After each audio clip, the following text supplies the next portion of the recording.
Imagine being worth $150 billion. But not by creating your own company, but by making one of the boldest decisions in history. But before Ballmer became the largest individual shareholder in Microsoft with 4% of the company value, he did what everyone else does. He tried to beat the stock market by choosing and picking stocks. And who gave him recommendations? Jim Cramer. You know it. Everyone knows it. So today, I'm gonna tell you the story of how Ballmer transited that time of trying to pick stocks, buying the Clippers, and investing everywhere else, just to coming back to the source, Microsoft. And let's go through the numbers. And it comes from an article, and I just want to go and analyze all those elements. Look, as simple as his investment philosophy is, it took Ballmer decades to implement. So imagine this. You are one of the most well-connected individuals on earth. You have access to all the Microsoft data. You have access to Teams. And despite all of this, it takes time. So think about that. Because when we're seeing around the world people that just get rich in 1 minute or in 1 day because they invested in a meme coin, what you don't realize is that 99% of people will lose money. So when you see that, is the outliers. So even though one of the richest persons on earth who started his life in Microsoft as an executive, it took him decades. So no worry, it takes you a couple of years to really find your way. Of course, everyone, I would love to get the things faster, but all the things that I'm teaching you now, I'm talking about now, is because I've learned through all decades of work. So it's similar. So check this. In the 1980s, he bet on individual stocks such as Colgate, Palmolive. On the advice of CNBC's Jim Cramer, a college buddy who was Ballmer's financial advisor at Goldman Sachs. So that Harvard class was amazing. Imagine you have Jim Cramer, he's at Goldman Sachs, and then he has the CNBC show, and then you go and say, oh, I have a lot of money. What do I do with my money? Okay, so remember, he got a lot of money from his stock on Microsoft. But let's do the analysis, okay, and see what was the recommendation. So remember, in the 80s, he says, okay, invest in Colgate. All right, let's just check. Colgate. So look this. This stock started 3.40 euros. Okay, 3.4 euros. And if you follow the investment, okay, it went from 3.4 to now 87. So very good, correct? So almost 25 times. It's good, but 25 times in what period of time? So at least this was a good investment, but very long period of time.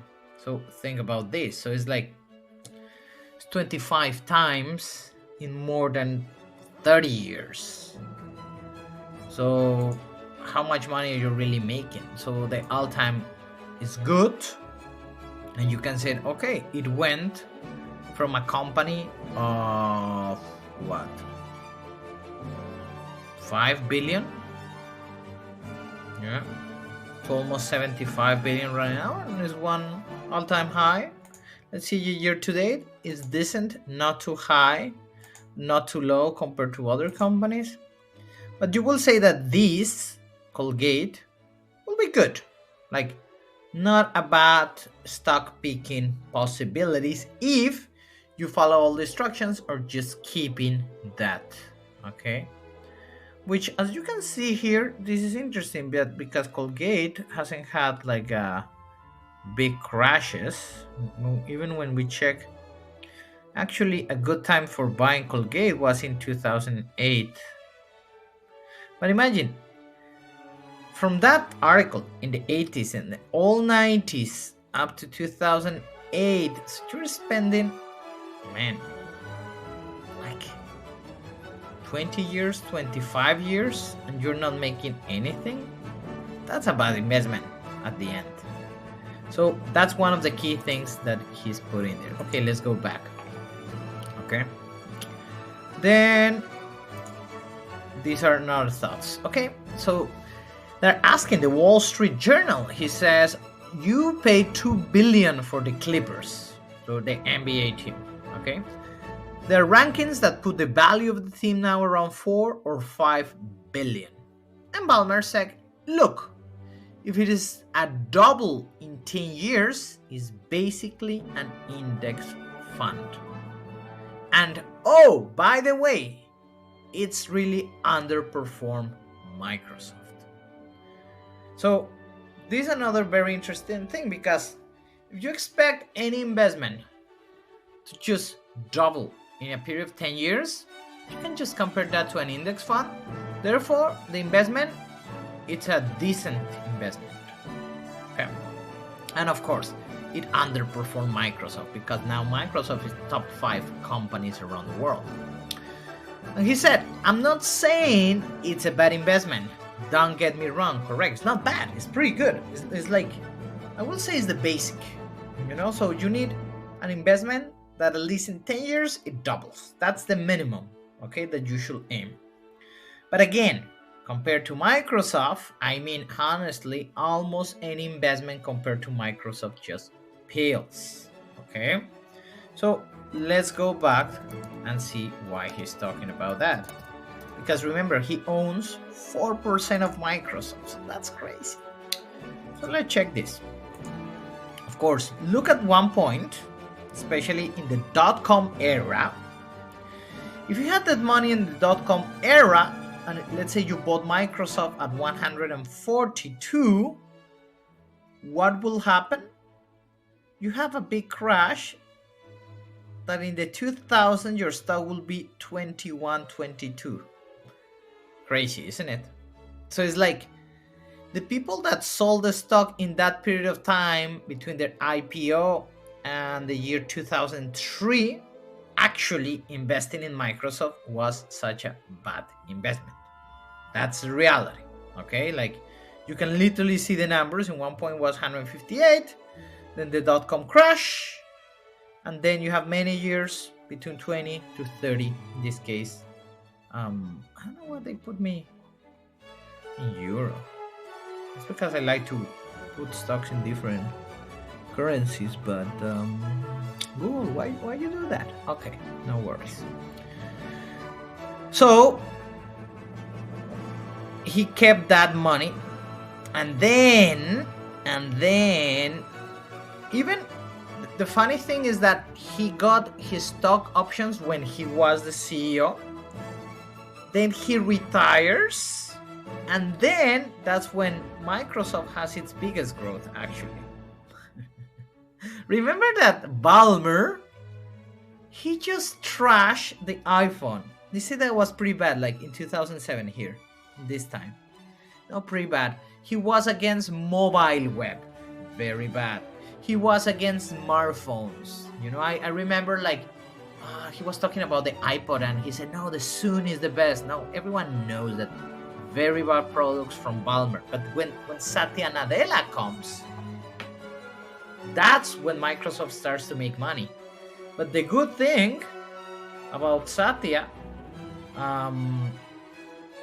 what year started at Microsoft as a CEO? Yeah, because what I like about Satya is that Satya joined in 1992. He just spent all his life until he finally, got the CEO job. And then, you check, the Satya time is when Microsoft starts growing back again. So, he should be thankful about Satya Nadella, Okay, very interesting. Very interesting. So yeah, Ballmer, 2011, very he released, this is the point. 2014 is when Satya picks the company. Okay, that's when everything changes. That's when they invested in cloud. That's when they invested in Azure. That's when they do all these things. So Ballmer, because the smart thing is that he didn't sell most of his shares, he just keep it up. But normally someone will think that they should sell here, but no, but this is a long period of time, since 1998. Just think about all this process that you have to keep the investment to really make sense. So that's very important. Patience is very important, and that's how you win in the investment game and in life. So let's continue with elements of the interview. So the Wall Street Journal said, do you think there's anything applicable in your investment strategy to an everyday investor? And Ballmer's answer is, I will say, keep it simple. That's it. That's the answer. It's like, keep it simple. Unless you're really going to become an expert. Okay? That's my advice. It's not financial advice, but this is what I have learned. The simpler the investment strategy that you follow, the better the results. And look what I like about what he says. I always like to talk about how in business you have what I call 0 trick ponies, 1 trick ponies, and 2 trick ponies. Okay? So a 0 trick pony is a business that never gets to incredible scale, like most business. Okay? So 0 trick pony. 1 trick pony is what you do when you get to the scale, one big idea, you milk it, like very, very, very massive. So he says most tech companies are 1 trick ponies. For example, Cisco, great company, 1 trick pony. Even Google, I might argue, is still a 1 trick pony centered around advertising. Okay? Then Amazon is a 2 trick pony. They master the logistics game and they master the cloud game. Apple, 2 trick pony.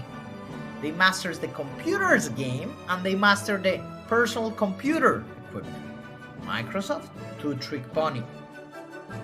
They have the Microsoft Office Suite and OS, and then you have Azure.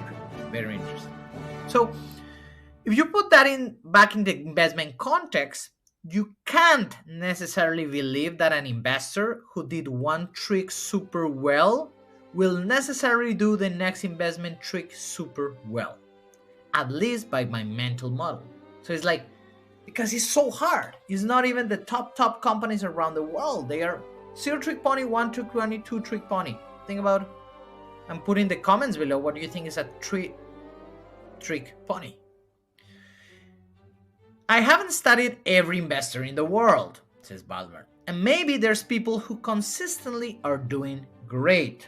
So for example, if you want to say, check my Buffett video, especially of why he has hoarding a lot of money, just check it out here, or just put in the notification and subscribe. And he said, but as an operating business, finding multiple trick ponies is really hard. Why should somebody who's a casual investor believe they're necessarily going to find the people who can do these amazing tricks? That's it. And that's the advice. So most of his money was just the stock that he got at Microsoft that he never sold, because Microsoft became a 2 trick pony. It was a 1 trick pony when he was the CEO, and when Satya Nadella became the CTO in 2014, it became a 2 trick pony. Will Microsoft become a 3 trick pony? We never know. But will Microsoft keep growing as a $10 trillion company in the next 20 years? Probably. So yeah, thank you very much. This is what I wanted to talk to you today.